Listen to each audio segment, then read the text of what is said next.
Olá, pessoal. Vamos começar nosso estudo sobre China, a grande surpresa do final da década de 90, o grande crescimento econômico que assustou o mundo e a atual possível grande concorrente dos Estados Unidos na hegemonia econômica mundial. E aí você fala assim, de onde vem todo esse poder chinês? O que aconteceu para a China chegar ao posto que ela tem hoje? Então vamos começar. Primeiro, o que é importante você saber? A China ela é um país de imensa história, de imensa tradição, um potencial cultural imenso, de uma população gigantesca, que a gente vai falar melhor dessa população mais para frente. Mas o que eu quero que você entenda?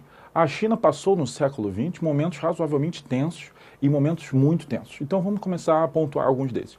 Por exemplo, no ano de 1937 ela entra na Guerra Sino-Japonesa.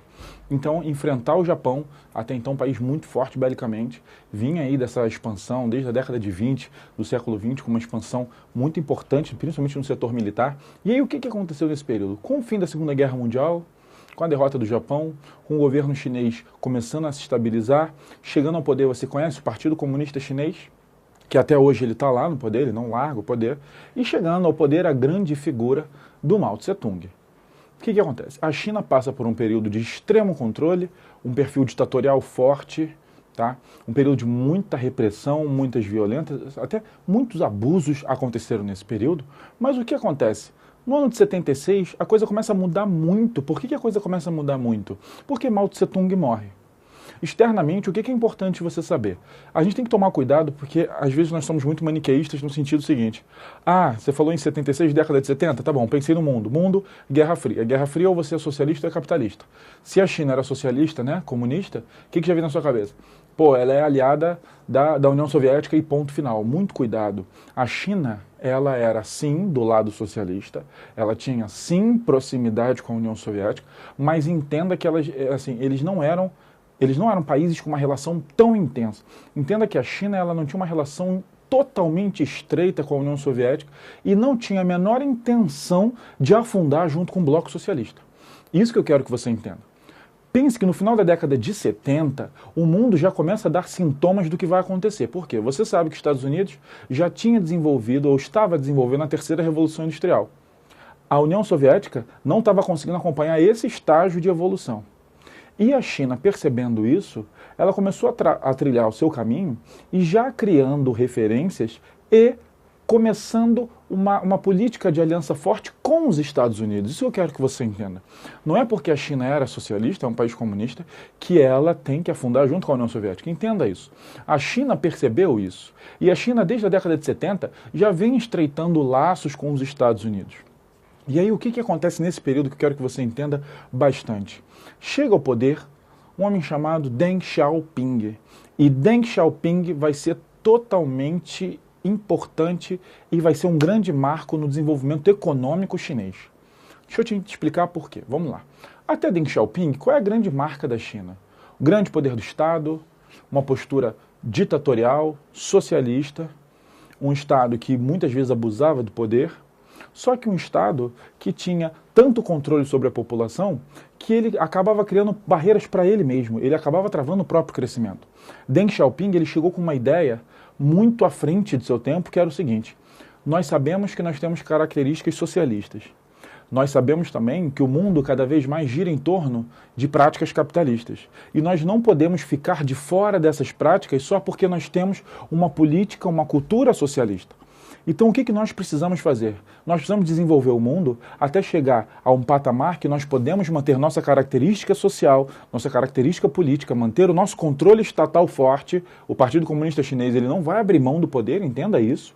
Ao mesmo tempo que a gente tem que acompanhar o mundo, principalmente nas práticas capitalistas. A gente não pode ficar para trás. Chegou a hora da China avançar. Aí você fala assim, por que tinha tanta preocupação da China avançar? É simples, pessoal.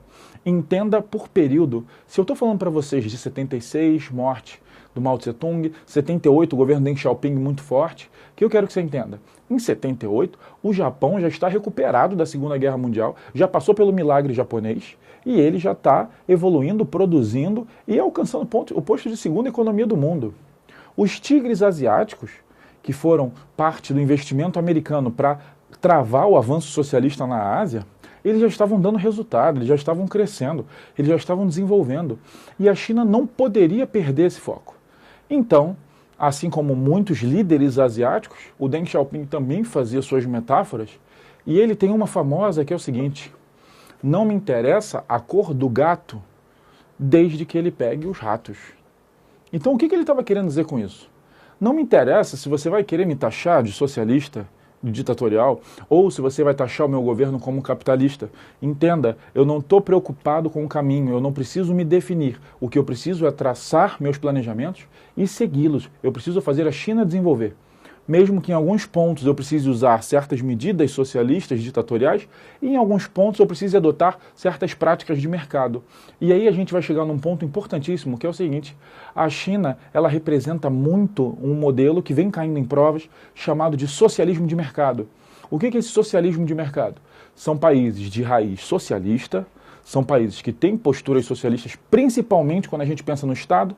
É um Estado socialista, é um Estado forte, só que aos poucos foi introduzindo práticas capitalistas. Esse ano, algumas provas já cobraram o socialismo de mercado infiltrado no Vietnã, por exemplo. Então, cuidado para você não imaginar que isso é exclusivamente chinês.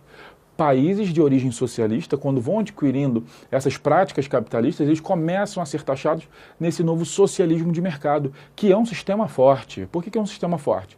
Porque ele tem um poder político que ele não conta com tanta oposição, muitas vezes unipartidarista, quer dizer que ele tem liberdade para atuar dentro do seu planejamento, e ele, geralmente, que tem uma mão de obra abundante e barata, consegue entrar de forma muito competitiva no mercado capitalista.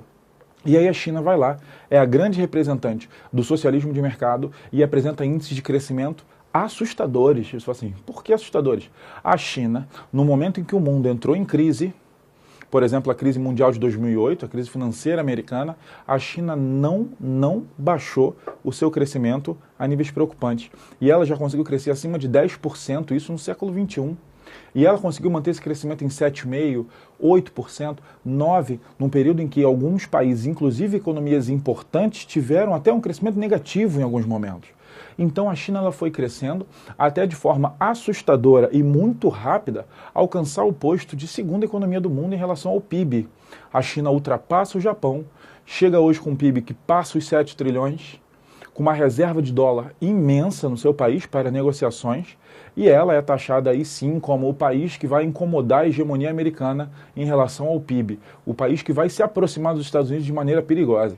A gente sabe que ainda falta bastante para a China alcançar o PIB americano, mas entenda que o ritmo de crescimento chinês ele é importantíssimo e muito alto. E a China, sem dúvida, é o país que puxa essa linha aí que a gente vai chamar dos BRICS, os países que vão ser os tijolos, né? BRIC, tijolo em inglês, os países que vão ser os tijolos, a base da economia mundial. A gente vê a China como o grande carro-chefe desse grupo. E ela vem incomodando com um mercado cada vez mais crescente. E logo, logo a gente vai entender qual foi o caminho que a China fez para crescer e chegar a esse ponto.